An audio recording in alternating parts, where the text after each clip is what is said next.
Alors sur l'Europe, nous constatons aujourd'hui, parce que ces choses-là ne constatent que quand il y a un choc, et le choc de la crise est immense, que l'euro est non seulement une très belle idée, je suis plutôt fier d'avoir été le ministre des Finances au moment du traité de Maastricht, et pour certains d'entre vous, ils doivent s'en souvenir, le ministre des Finances qui a à la fois connu, combattu et vaincu la première grande spéculation, on dirait aujourd'hui mondialisée.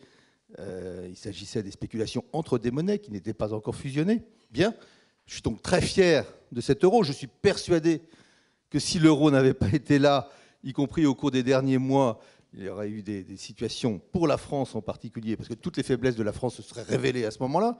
Donc tout ça est bel et bon, et heureusement que nous avons fait l'euro.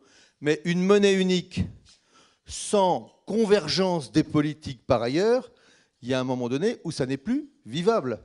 Et si, par exemple, pour ne prendre que ce sujet-là, puisque vous m'interrogiez sur l'Irlande, on continue à avoir avec une même monnaie de telles disparités de fiscalité économique, des fiscalités sur les ménages, j'allais dire, c'est pas gravissime, on peut trouver des contreparties parce qu'il y a plus de services publics, plus de qualité de ceci. Chacun fait son arbitrage, un peu comme entre des communes, on peut avoir des fiscalités différentes, chacun fait son arbitrage.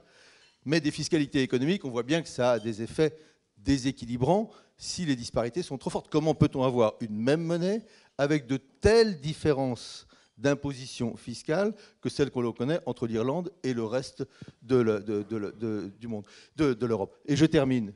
Même chose sur la question budgétaire. Comment peut-on, bien sûr, enfin j'allais dire encore plus sur la question budgétaire, comment peut-on avoir une même monnaie et de telles différences et surtout de telles trajectoires différentes dans la gestion des finances publiques de chacun des pays qui ont la même monnaie? Pendant un certain temps, ça va. Et puis, à un moment donné, quand le choc arrive, le choc, il fait apparaître les faiblesses. Quand vous avez un tremblement de terre sur un bâtiment, eh bien, votre maison, elle va faire apparaître tout d'un coup des faiblesses quelque part. On ne les voyait pas. Eh bien, ces faiblesses, elles apparaissent en ce moment et elles ont des dégâts considérables. Donc, l'Irlande est la traduction aujourd'hui de la crise profonde, de ce que j'appelle des tremblements de terre profonds du monde et de l'Europe. Elle n'est certainement pas la dernière manifestation de ces tremblements.